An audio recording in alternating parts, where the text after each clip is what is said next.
Баршаларыңызға қайырлы күн достар, қош келдіңіздер менің каналыма. Бүгін біз бір өте күшті керемет салат жасаймыз.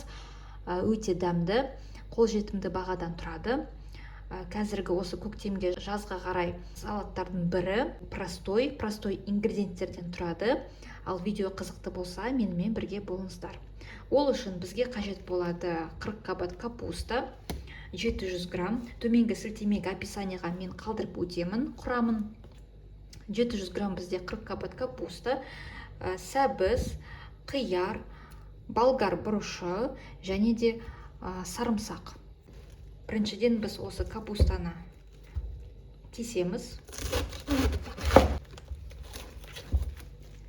Өте жұқа қылдырмай, өте қалың қылдырмай, орташа осылай кесеміз. 4 бұрышты.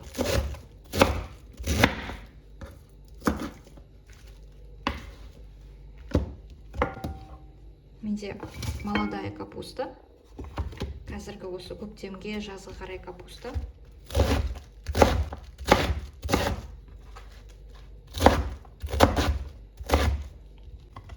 Осылай 4 бұрышты қылып кесеміз.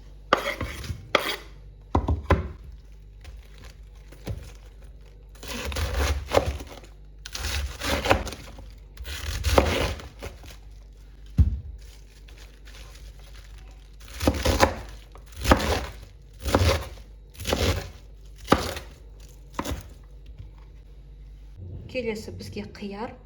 Менде бір қияр, мен оны көп қоспайым. Осындайын қосам. Қазір мен айтамын. 100 грамм қияр.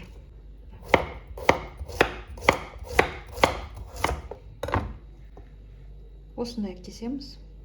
Қатты жұқа қылдырмаңыздар, себебі капуста енді тұздалады бірге.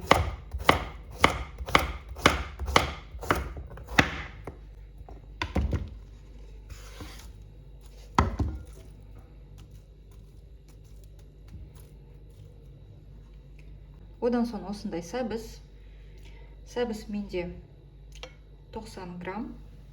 Оны біз осындай корейский теркадан өткіземіз.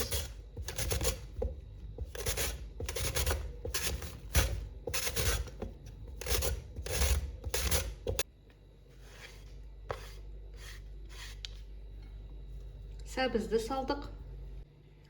Одан соң болгар бұрышын саламыз, кесеміз.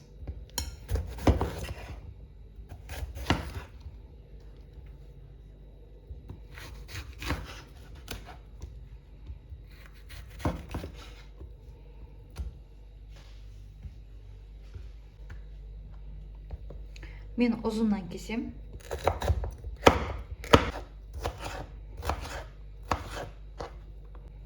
Осындай.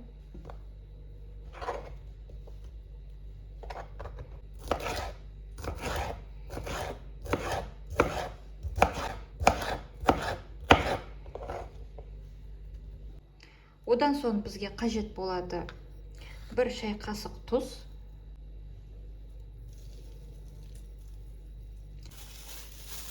Мен қолыма перчатка кием, өйткені маған солай ыңғайлы. Ал енді біз жақсылап тұрып араластырамыз. Жаймен осылай араластырамыз. Капустаның соғы шығуы тиіс. Жаңағы біз көкөністермен бірге араластырып, капустаның соғын шығарамыз. Осындай капустамыз арасын ашып, арасына қазір бүйтіп тұз барсын. Капуста салаты, яғни капуста по-корейски. Біз қияр, болгар бұрышы бірге маринадталып дәм береді капустаға. Көп сәбіз, қияр, болгар бұрыш көп қажет емес, себебі бұл капуста салаты. Жақсылап тұрып осылай басып, соғын шығарамыз. Сосын 30 минутқа қалдырамыз. Жақсылап тұрып капустамыз тұздалсын, соғы шықсын. Ал достар, салат бізде 30 минуттай тұрды. Капустан соғы шықты. Қазір бөлек мискаға саламыз. согын сығып.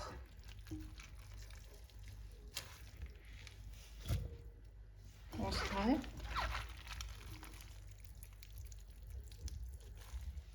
Жақсылап тұрып сығамыз.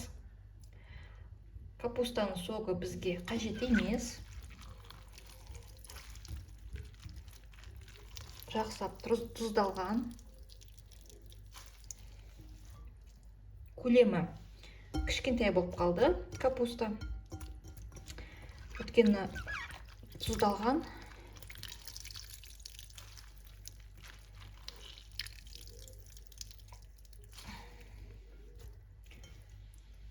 Қиярды қатты жұқа қылдырмаңыздар, өткені қияр езіліп қалады. Орташа күйінде тураңыздар.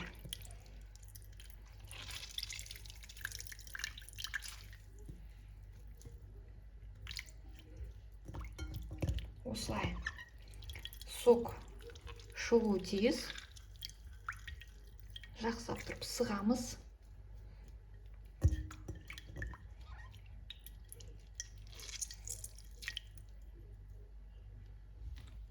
Осындай сок шығады.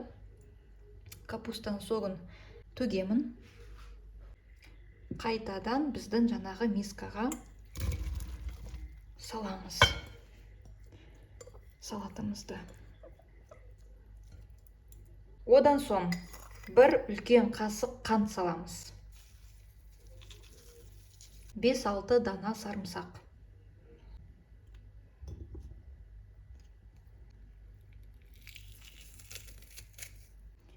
Бір үлкен қасық уксус. Менде 9% уксус.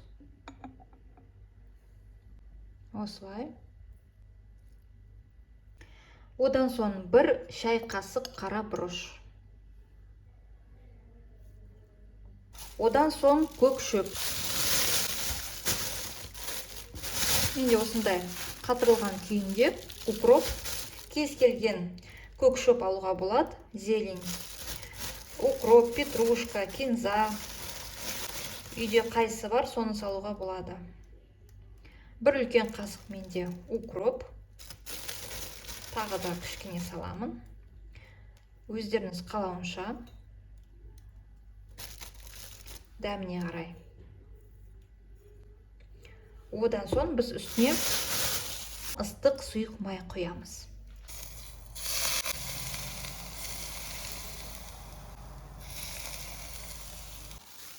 Енді жақсылап тұрып қолмен араластырамыз. Мен өзіме қайтадан перчатка киіп алдым. Иісі деген керемет. Жаңағы сарымсақтың иісі, көк шөптің иісі, зелень, укроптың иісі күшті шығып тұр.